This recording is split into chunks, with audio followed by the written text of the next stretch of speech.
जंग और प्यार में सब जायज है। डायलॉग है फिल्मी, सभी कहते हैं, सच भी है। जिसे लगता है ये सही नहीं है, वो एक कैंडी कलर्ड दुनिया में रहता है जो सच्चाई स्वीकारना नहीं चाहता।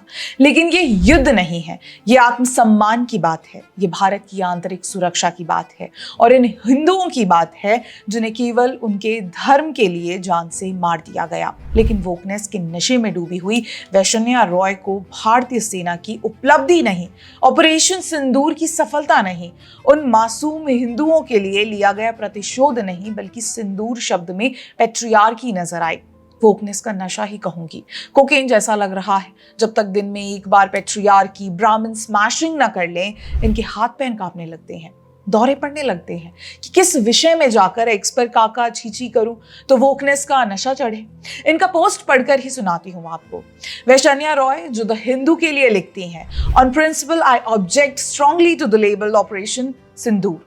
It reeks of patriarchy, ownership of women, honor killings, chastity, sacralizing the institution of marriage and similar Hindutva obsession. अब आर्मी ऑपरेशन में honour killing, women ownership, patriarchy, Hindutva, sacralising institution of marriage, मेरी लैंग्वेज के लिए माफी चाहूंगी, लेकिन ये सब आर्मी के ऑपरेशन में आपके अब्बू छोड़कर गए थे। इनके लिए सिंदूर पैट्रियार्की का सिंबल है तो हिजाब चॉइस है, फ्रीडम का सिंबल है। अरे इनका आर्टिकल भी है।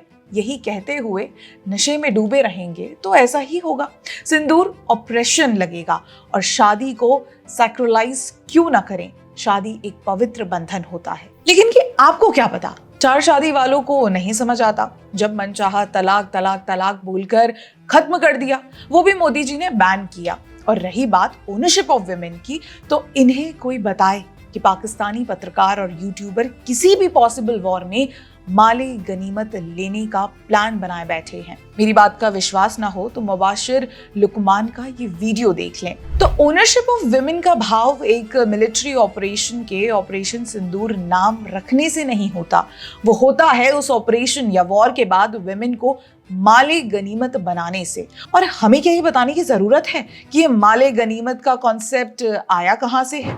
ये वहीं से आया है जहां से सो कॉल्ड पैट्रियार्कल सिंदूर का कॉन्सेप्ट नहीं है। पर इस वोक को ये कैसे समझ में आए। अगले कुछ दिनों आपको इन्हीं वोकनेस के नशे में डूबे हुए वोक ट्रेड से बचकर रहना है। ये आपको main stream media, social media, human rights activist, seculars और कांग्रेसियों के रूप में मिल जाएंगे। ये आपको गिल्ट ट्रिप देने की कोशिश करेंगे कि मासूम जाने गई हैं, कोई टेररिस्ट नहीं मरा, ऑपरेशन सिंदूर पैट्रियार्कल है, पाकिस्तान में ह्यूमन राइट्स की गुहार लगाई जाएगी।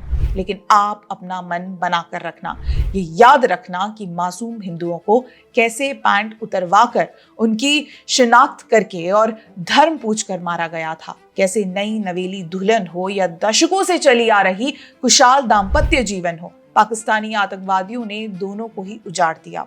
बीवी के, माँ के सामने अपने पति को, बच्चों को गोली मारकर केवल इसलिए हत्या की क्योंकि वो हिंदू थे। ये आपका और आपकी सरकार का फर्ज या जिम्मेदारी नहीं है अगर पाकिस्तान सिविलियन इलाके में टेरर कैंप्स को फंड करते हैं और उसे भारत में मासूमों के खिलाफ इस्तेमाल करता है।